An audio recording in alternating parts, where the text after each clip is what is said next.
A rodada derradeira do Brasileiro vai, enfim, definir o quarteto do rebaixamento e as últimas vagas na Libertadores.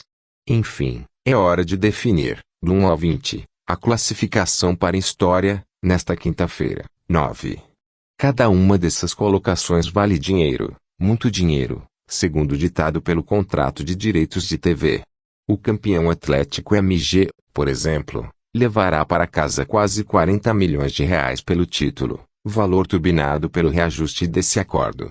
Entenda aqui as regras e veja quanto vale cada lugar para seu time. A partir de 2019, o novo contrato da Globo estabeleceu que uma parte significativa do total de TV aberta e fechada seria distribuída pela colocação na tabela. São 30% dos acordos de direitos. Cada clube tem um individual, que são divididos por este critério. Anteriormente, havia uma premiação com dinheiro de TV, mas em proporção menor. Nunca foi dinheiro da CBF, é bom ressaltar.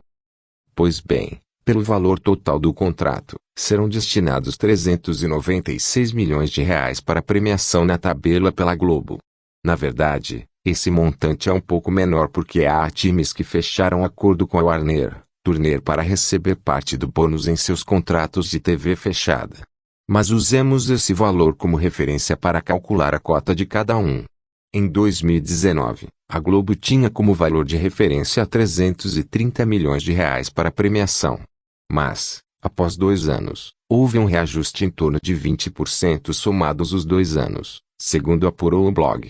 Isso está previsto nos acordos, um reajuste por uma média de índices de inflação. Com isso, o montante total subiu, e consequentemente a premiação. O que não mudaram são as regras de distribuição. O campeão leva 10% desse total. Ou seja, o Galo ficará com algo em torno de 39,6 milhões de reais. Esse valor é aproximado, lembremos. A partir daí, há um desconto de 0,5% a cada posição até o meio da tabela. Então, o vice-campeão Flamengo fica com 37,6 milhões. Já o Palmeiras, como tinha acordo com a Warner até 2021, só leva em torno de 60% de 35,6 milhões. O restante será pago pela Warner. Todos os clubes que tiverem contratos com a Globo levam o valor integral com desconto aproximadamente de 2 milhões de reais por posição. Então, o Corinthians terá premiação de 33,6 milhões de reais. Além disso, os 5 primeiros, que inclui também o Fortaleza, já garantiram vagas na fase de grupos da Libertadores. Com isso, cada um receberá pelo menos os $3 milhões, 16,6 milhões de reais, da Conmebol. Resta uma vaga nesse grupo de elite, que é disputada por Red Bull Bragantino, Fluminense e América MG. Quem ficar na fase inicial da Libertadores terá direito aos $350 mil pelos 2 primeiros jogos.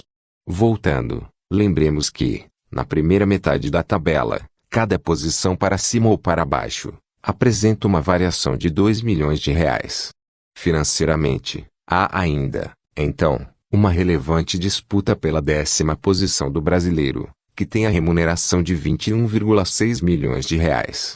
A partir do 11º, a premiação cai 0,8%, isto é, 3,1 milhões de reais.